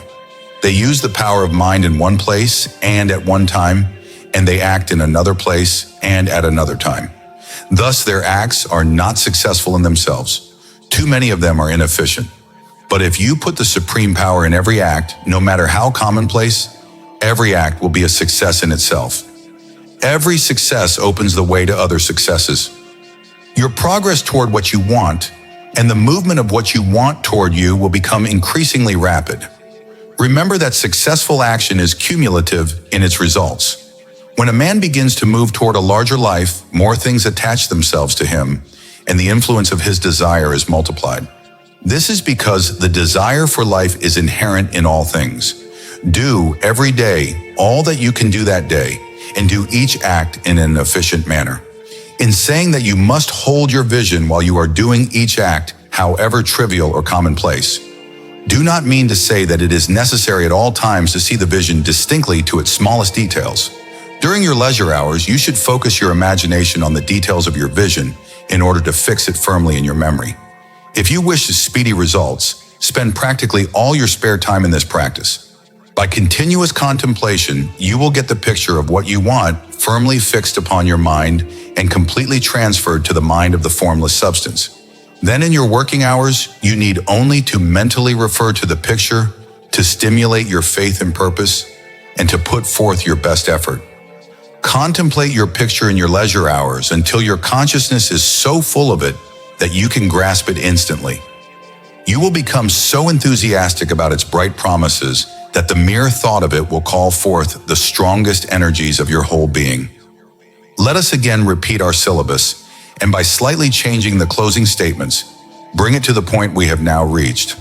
There is a thinking stuff from which all things are made, and which in its original state permeates, penetrates, and fills the inner spaces of the universe. A thought in this substance produces the thing that is imagined by the thotee. A person can form things in his thought, and by impressing his thought up on formless substance, can cause the thing he thinks about to be created. In order to do this, a person must pass from the competitive to the creative emin. He must form a clear mental picture of the things he wants, and he must do with faith and purpose all that can be done each day, doing each separate thing in an efficient manner. 13. Getting into the right business. Success in any particular business depends for one thing upon your possessing, in a well-developed state, the faculties required in that business. Without good musical faculty, no one can succeed as a teacher of music. Without exceptional mechanical abilities, no one can achieve great success in any of the mechanical trades. Without tact and a flair for commerce, no one can succeed in the mercantile pursuits. But to possess in a well-developed state the faculties required in your particular vocation does not ensure getting rich. There are musicians who have remarkable talent and who yet remain poor. There are blacksmiths and carpenters who have excellent mechanical ability, but who do not get rich. And there are merchants with good skills for dealing with people who nevertheless fail. The different faculties are tools. It is essential to have good tools, but it is also essential that the tools should be used in the right way. One man can take a sharp saw, a square, and a good plane and build a handsome article of furniture. Another man can take the same tools and set to work to duplicate the article, but his production will be a botch. He does not know how to use good tools in a successful way. The various faculties of your mind are the tools with which you must do the work, which is to make you rich. It will be easier for you to succeed if you get into a business for which you are well equipped with mental tools. Generally speaking, you will do best in that business which will use your strongest faculties, the one for which you are naturally best fitted. But there are also limitations to this statement. No one should regard his vocation as being irrevocably fixed by the skills with which he was born. You can get rich in any business because if you have not the right talent for it, you can develop that talent. It merely means that you will have to make your tools as you go along, instead of confining yourself to the use of those with which you were born. It will be easier for you to succeed in a vocation for which you already have the talents in a well-developed state. But you can succeed in any vocation because you can develop any rudimentary talent, and there is no talent of which you have not at least a small amount. You will get rich most easily if you do that for which you are best fitted, but you will get rich most satisfactorily if you do that which you want to do. Doing what you want to do is life, and there is no real satisfaction in living if we are compelled to do something which we do not like to do and fail to do what we want to do. And it is certain that you can do what you want to do. Your desire to do it is proof that you have within you the power which can do it. Desire is a manifestation of power. The desire to play music is a power-seeking expression and development. The desire to invent mechanical devices is also a power-seeking expression and development. Where there is no power, either developed or undeveloped, to do a thing, there is never any desire to do that thing. Where there is a strong desire to do a thing, it is proof that the power to do it is strong and only needs to be developed and applied in the right way. All things being equal, it is best to select a business for which you have the best developed talent. But if you have a strong desire to engage in any particular line of work, you should select that work as the ultimate goal. Because you can do what you want to do, it is your right and privilege to follow the business or avocation which will be most congenial and pleasant. You are not obliged to do what you do not like to do and should not do it except as a means to bring you to your desired work. If there are past mistakes whose consequences have placed you in an undesirable business or environment, you may be obliged for some time to do what you do not like to do, but you can make the doing of it pleasant by knowing that it is making it possible for you to come to your desired work. If you feel that you are not in the right vocation, do not act too hastily in trying to get into another one. The best way generally to change a business or an environment is by growth. Do not be afraid to make a sudden and radical change if the opportunity is presented and if you feel after careful consideration that it is the right opportunity. But never take sudden or radical action when you are in doubt as to the wisdom of doing so. There is never any hurry on the creative plane, and there is no lack of opportunity. When you get out of the competitive mind, you will understand that you never need to act hastily. No one else is going to beat you to the thing you want to do. There is enough for all. If one place is taken, another and a better one will be open for you a little farther on. There is plenty of time. When you are in doubt, wait. Fall back on the contemplation of your vision and increase your faith and purpose. And by all means, in times of doubt and indecision, cultivate gratitude. A day or two spent in contemplating the vision of what you want and in earnest thanksgiving that you are getting it will bring your mind into such close relationship with the infinite that you will make no mistake when you do act. There is a mind which knows all there is to know. And if you have deep gratitude, you can come into close unity with this mind by faith in the purpose to advance in life. Mistakes come from acting hastily or from acting in fear or doubt or in forgetfulness of the right motive, which is more life to all and less to none. As you go on in a certain way, opportunities will come to you in increasing numbers. You will need to be very steady in your faith and purpose and to keep in close touch with the supreme power through reverent gratitude. Do all that you can do in a perfect manner every day, but do it without haste, worry, or fear. Go as fast as you can, but never hurry. Remember that in the moment you begin to hurry, you cease to be a creator and become a competitor. You drop back into the old plane again. Whenever you find yourself hurrying, stop. Fix your attention on the mental image of the thing you want and begin to give thanks that you are getting it. This exercise of gratitude will never fail to strengthen your faith and renew your purpose. 14. The impression of increase. Whether you change your vocation or not, you must direct your present actions to the business in which you are presently engaged. You can get into the business you want by making constructive use of the business you are already established in by doing your daily work in a certain way. And insofar as your business consists in dealing with other people, whether directly, by telephone, or by letter, the key thought of all your efforts must be to convey to their minds the impression of increase. Increase is what all men and all women are seeking. It is the urge of the formless intelligence within them to find fuller expression. The desire for increase is inherent in all nature.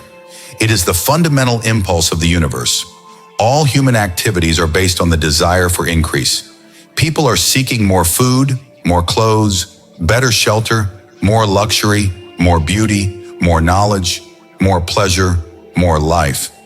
Every living thing is under that necessity for continuous advancement. Where increase of life ceases, dissolution and death set in at once.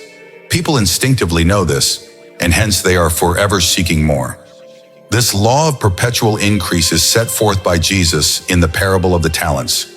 Only those who gain more retain any. From him who hath not shall be taken away, even that which he hath. The normal desire for increased wealth is not an evil or a reprehensible thing. It is simply the desire for more abundant life. And because it is the deepest instinct of their natures, All men and women are attracted to an individual who can give them more of the means of life.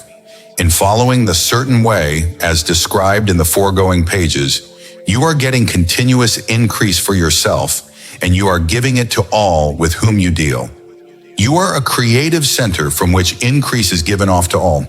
Be sure of this, and convey assurance of this fact to every man, woman, and child with whom you come in contact. No matter how small the transaction, even if it is only selling of a stick of candy to a little child, put into this action the thought of increase, and make sure that the customer is impressed with the thought.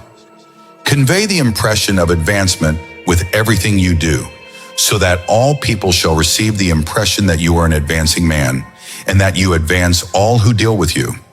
Also, give people who you meet socially the thought of increase. You can convey this impression by holding the unshakable faith that you are in the way of increase, and by letting this faith inspire, fill, and permeate every action. Do everything that you do in the firm conviction that you are an advancing personality, and that you are giving advancement to everybody. Feel that you are getting rich, and that in so doing, you are making others rich, that you are conferring benefits on all. Do not boast or brag of your success or talk about it unnecessarily.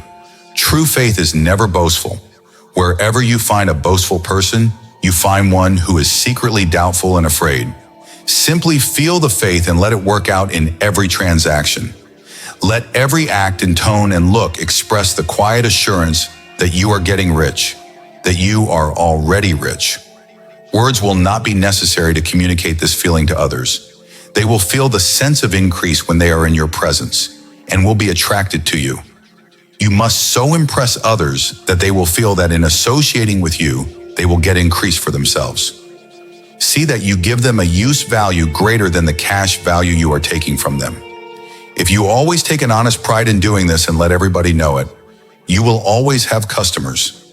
People will go where they are given increase, and the supreme power, which desires increase in everything and which knows everything, will move toward you, men and women who have never heard of you. Your business will increase rapidly, and you will be surprised at the unexpected benefits which will come to you. You will be able to make larger combinations, to secure greater advantages, and to go on into a more congenial vocation if you desire to do so. However, in doing all this, you must never lose sight of your vision of what you want or of your faith and purpose. Let me here give you another word of caution in regard to motives. Beware of the insidious temptation to seek power over other people.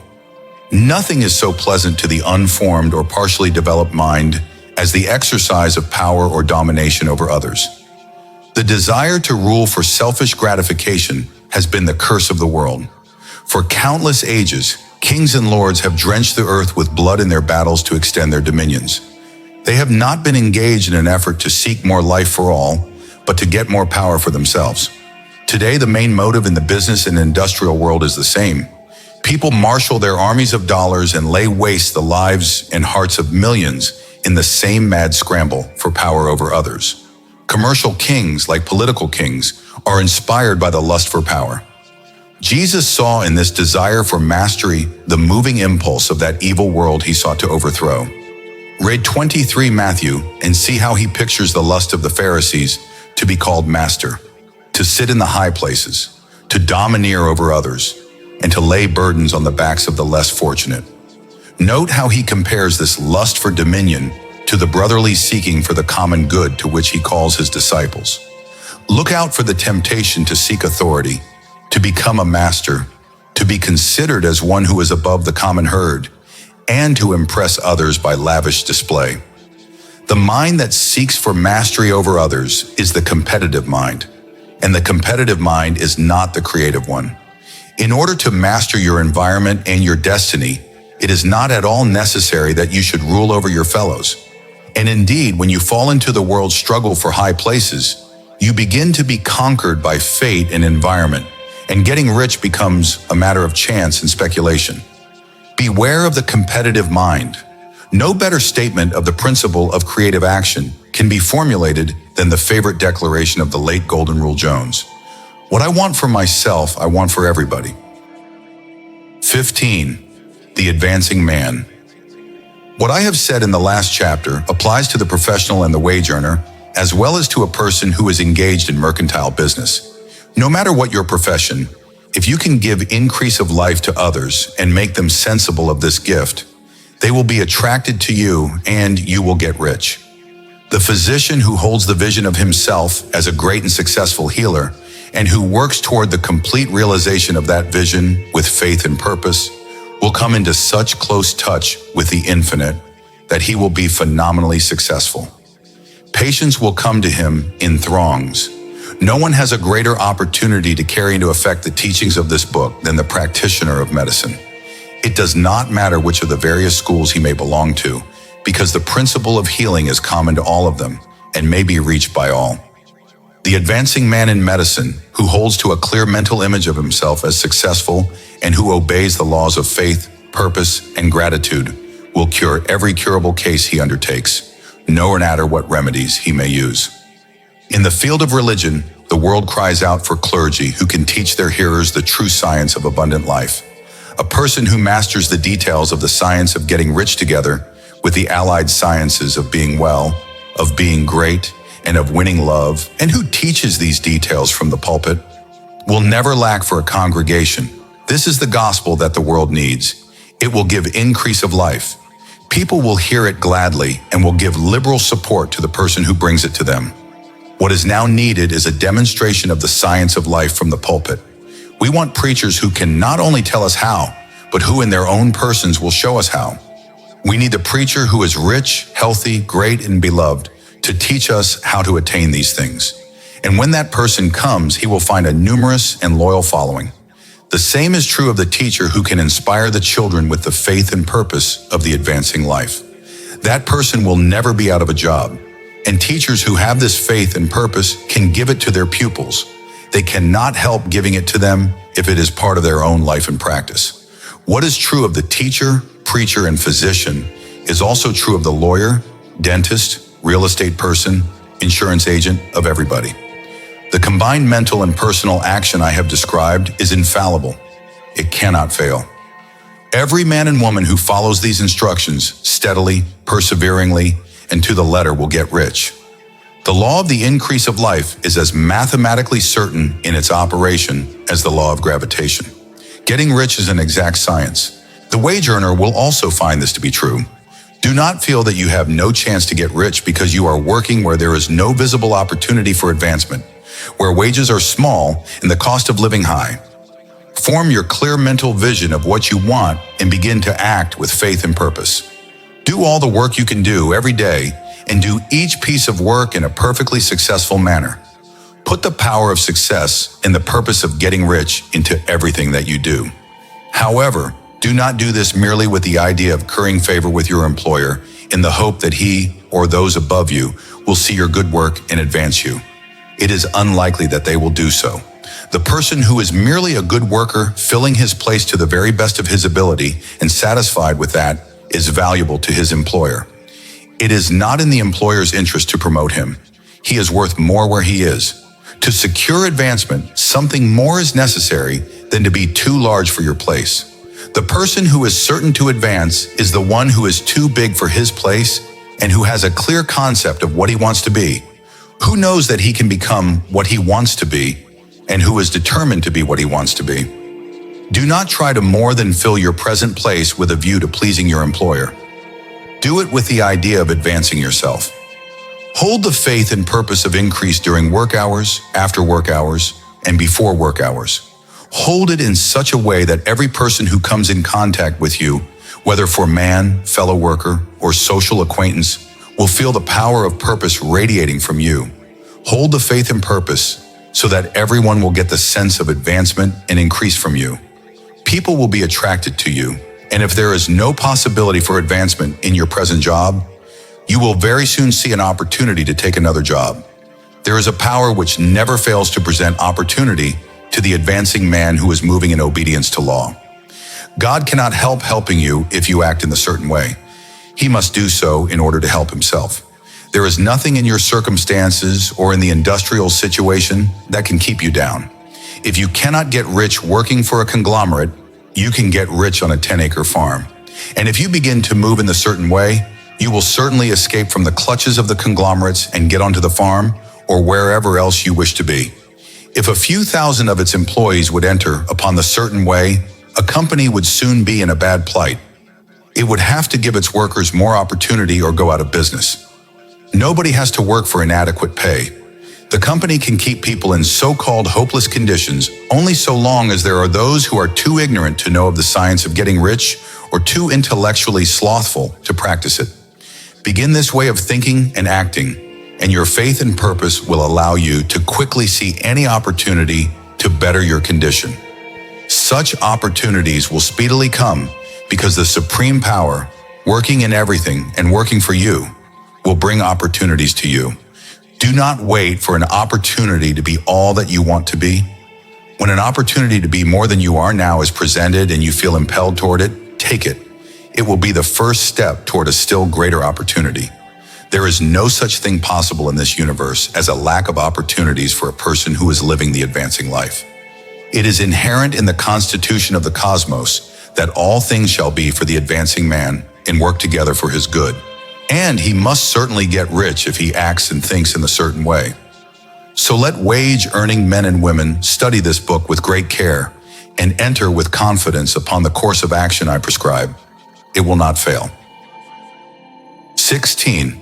Some cautions and concluding observations. Many people will scoff at the idea that there is an exact science of getting rich. Holding the impression that the supply of wealth is limited, they will insist that social and governmental institutions must be changed before a considerable number of people can acquire wealth. But this is not true. It is true that existing governments keep the masses in poverty, but this is because the masses do not think and act in a certain way. If the masses began to move forward according to my suggestions, neither governments nor industrial systems could check them. All systems would have to be modified to accommodate this forward movement. If the people had the advancing mind and had the faith that they can become rich, nothing could possibly keep them in poverty. Individuals may enter upon the certain way at any time and under any government and make themselves rich. And when a considerable number of individuals do so under any government, they will cause the system to be modified so as to open the way for others. The more men who get rich on the competitive plane, the worse for others. The more who get rich on the creative plane, the better for others. The economic salvation of the masses can only be accomplished by encouraging a large number of people to become rich by practicing the scientific method set down in this book. These people will show others the way and inspire them with a desire for real life, with the faith that it can be attained, and with the purpose to attain it.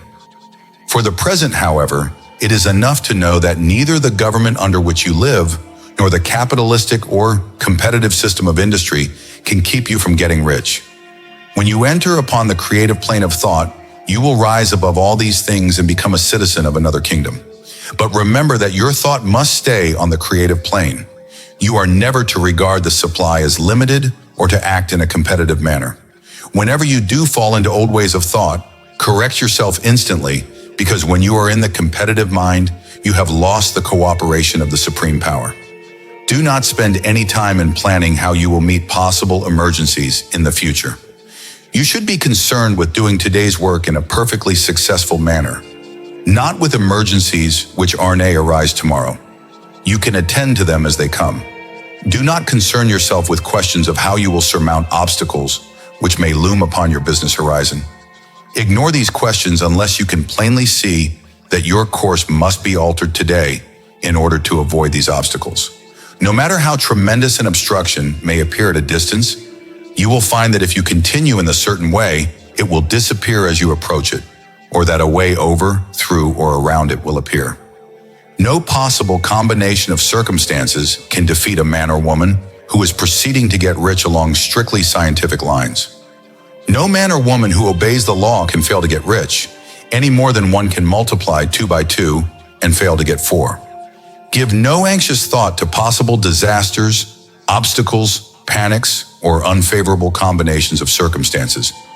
There is time enough to meet such things when they present themselves before you in the immediate present, you will find that every difficulty carries with it the wherewithal for its overcoming. Guard your speech. Never speak of yourself, your affairs, or of anything else in a discouraged or discouraging way.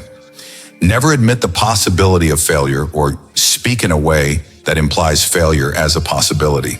Never speak of the times as being hard or of business conditions as being doubtful. Times may be hard and business doubtful for those who are on the competitive plane, but they can never be so for you. You can create what you want, and you are above fear. When others are having hard times and poor business, you will find your greatest opportunities. Train yourself to think of and to look upon the world as a something which is becoming, which is growing, and to regard seeming evil as being only that which is undeveloped. Always speak in terms of advancement. To do otherwise is to deny your faith, and to deny your faith is to lose it. Never allow yourself to feel disappointed. You may expect to have a certain thing at a certain time and not get it at that time. This will seem to be a failure. But if you hold to your faith, you will find that the failure is only apparent. Go on in the certain way, and if you do not receive that thing, you will receive something so much better that you will see that the seeming failure was a prelude to a great success. A student of the science of getting rich had set his mind on making a certain business combination, which at the time seemed to him to be very desirable. He worked for some weeks to bring it about. When the crucial time came, the thing failed in a perfectly inexplicable way. It was as if some unseen influence had been working secretly against him. He was not disappointed. On the contrary, he thanked God that his desire had been overruled and went steadily on with a grateful mind. In a few weeks, an opportunity so much better came his way that now he would not have made the first deal on any account. He saw that a mind which knew more than he knew had prevented him from losing the greater good by entangling himself with the lesser. That is the way every seeming failure will work out for you if you keep your faith, hold to your purpose, have gratitude, and each day do all that can be done that day. When you make a failure, it is because you have not asked enough. Keep on, and a larger thing than you were seeking will certainly come to you. Remember this: you will not fail because you lack the necessary talent to do what you wish to do. If you go on as I have directed, you will develop all the talent that is necessary for doing your work. It is not within the scope of this book to deal with the science of cultivating talent, but it is as certain and simple as the process of getting rich. However, do not hesitate or waver for fear that when you come to a place where you will fail for lack of ability. Keep right on, and when you come to that place, the ability will be furnished to you. The same source of ability which enabled the untaught Lincoln to do the greatest work in government ever accomplished by a single man is open to you. You may draw upon the thinking mind to use in meeting the responsibilities which are laid upon you. Proceed in full faith. Study this book. Make it your constant companion until you have mastered all the ideas contained in it. While you are getting firmly established in this faith, you will do well to give up most recreations and pleasures and to stay away from places where conflicting ideas are advanced in lectures or sermons. Do not read pessimistic or conflicting literature. Do very little reading outside of the writers mentioned in the introduction. Spend most of your leisure time in contemplating your vision, in cultivating gratitude, and in reading this book. It contains all you need to know of the science of getting rich, and you will find all the essentials summed up in the following chapter. 17. A summary of the science of getting rich. There is a thinking stuff from which all things are made and which in its original state permeates, penetrates, and fills the interspaces of the universe. A thought in this substance produces the thing that is imagined by the thought. A person can form things in his thought, and by impressing his thought upon formless substance, can cause the thing he thinks about to be created. In order to do this, a person must pass from the competitive to the creative mind. Otherwise, he cannot be in harmony with the formless intelligence, which is always creative and never competitive in spirit. A person can come into full harmony with the formless substance by entertaining a lively and sincere sense of gratitude for the blessings it bestows upon him. Gratitude unifies a person's mind with the thinking mind so that an individual's thoughts are received by the formless substance. A person can remain on the creative plane only by uniting himself with a formless intelligence through a deep and continuous feeling of gratitude. An individual must form a clear and definite mental image of the things he wishes to have, do, or become, and he must hold this mental image in his thoughts while being deeply grateful to the Supreme Power for granting him all of his desires. The person who wishes to get rich must spend his leisure hours in contemplating his vision and in earnest thanksgiving that this reality is being given to him. Too much stress cannot be laid on the importance of frequent contemplation of the mental image, coupled with unwavering faith and devout gratitude. This is the process by which the impression is given to the formless substance and the creative forces set in motion. The creative energy works through the established channels of natural growth and through present industrial and social order. All that is included in his mental image will surely be brought to the person who follows my instructions and whose faith does not waver. What he wants will come to him through the ways of established trade and commerce. A person must be active in order to receive his own when it is ready to come to him. He must more than fill his present place. He must keep in mind the purpose is to get rich through realization of his mental image. He must do every day all that can be done that day, taking care to do each act in a successful manner. He must give to every man a use value in excess of the cash value he receives, so that each transaction makes for more life. And he must hold the advancing thought so that the impression of increase will be communicated to all with whom he comes in contact. The men and women who practice the foregoing instructions will certainly get rich, and the riches they receive will be in exact proportion to the definiteness of their vision, the fixity of their purpose, the steadiness of their faith, and the depth of their gratitude.